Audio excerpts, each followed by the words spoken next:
Topic चल रहा है, अगर आपको याद हो, we are talking about overhead से रिलेटेड बातें।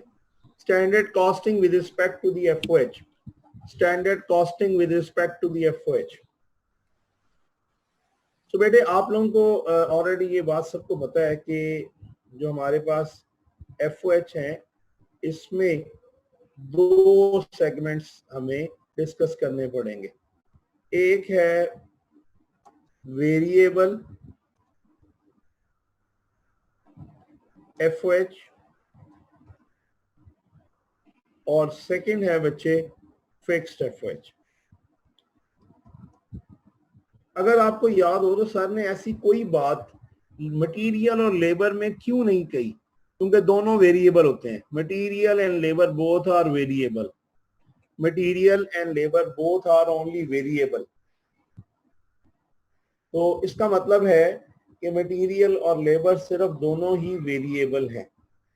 इसलिए हम कह रहे हैं कि फैक्ट्री ओवरहेड में, सिर्फ फैक्ट्री ओवरहेड में ये मसला आएगा कि इसमें फिक्स्ड भी है और वेरिएबल भी है।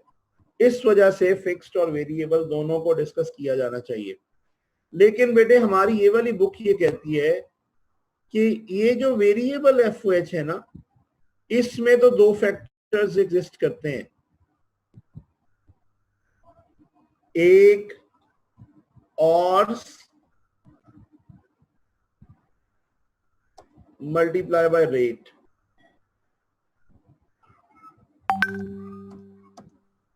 इसमें तो दो ऑप्शंस हैं। वेरिएबल रेट में लिख देता हूं।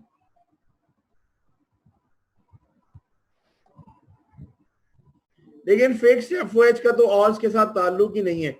इसमें there is only one factor.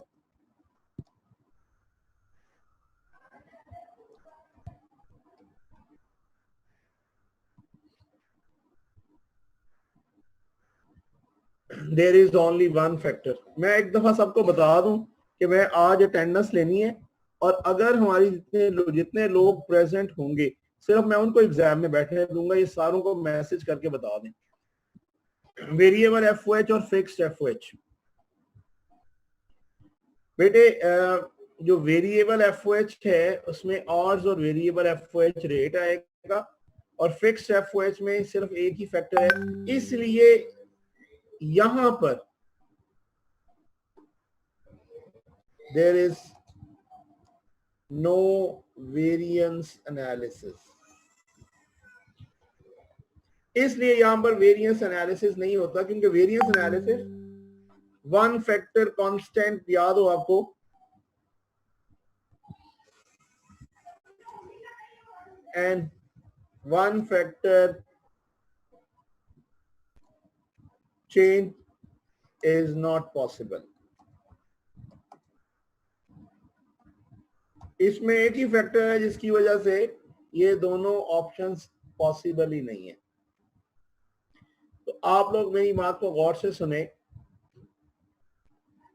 कि ये जो दो फैक्टर्स हैं, इसमें सिर्फ एक ही फिक्स्ड एफओएच जो है ना, वो वाला इसमें से, क्योंकि ऑर्स नहीं होते, तो इसलिए जो एनालिसिस होना है ना वो सिर्फ वेरिएबल का होना है।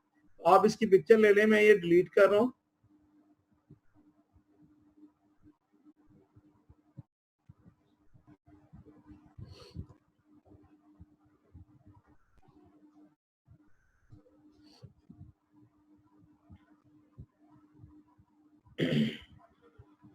Variable FOH variance analysis. एक होंगे actual variable FOH,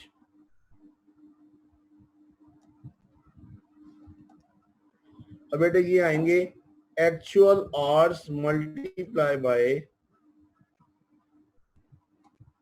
actual variable rate. AVR से बनता है actual variable rate. Actual variable rate और स्टैंडर्ड वेरिएबल एफओएच आएंगे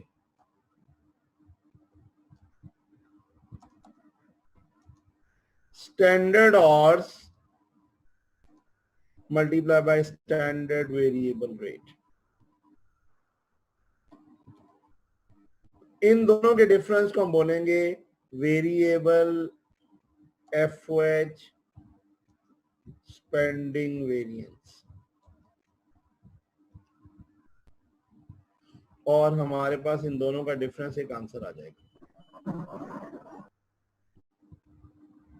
ये इन दोनों के डिफरेंस से आएगा। अब हमने इसका फर्दर एनालिसिस दो हिस्सों में करना है। एक वेरिएबल FOH रेट वेरिएंस और एक variable FOH efficiency variance. Variable FOH rate variance, इसमें आपको मैंने लास्ट टाइम भी बताया था, एक फैक्टर को कांस्टेंट रखना है और एक को चेंज करना है। एक फैक्टर को कांस्टेंट रखना है और एक को चेंज करना है। ऑर्स को कांस्टेंट रखना है, रेट को चेंज करना। ऑर्स को कांस्टेंट रखना है, रेट को चेंज करना है। Actual hours multiply by actual variable rate minus actual hours multiply by standard variable rate. और बेटे इसमें से हम जो फैक्टर कांस्टेंट लेंगे वो है ऑर्स का। अब हम एक्चुअल ऑर्स कांस्टेंट लेंगे, actual variable rate minus standard variable rate, ये बाकी बचेगा। और ये फेवरेबल कब होगा? जब actual variable rate less than standard variable rate होगा, तो ये फेवरेबल होगा।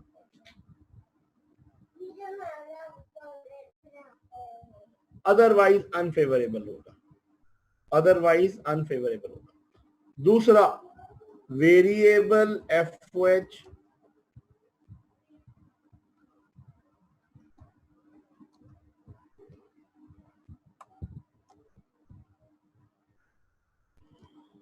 Efficiency variance.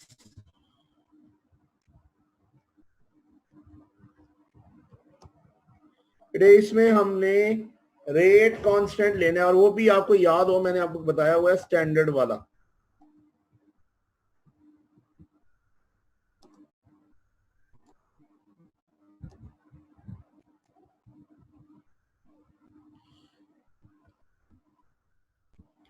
फिर हम इसमें से SVR कॉमन लेंगे, AH माइनस SH।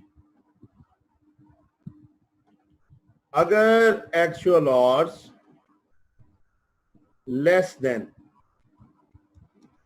स्टैंडर्ड्स और होंगे तो फेवरेबल होगा।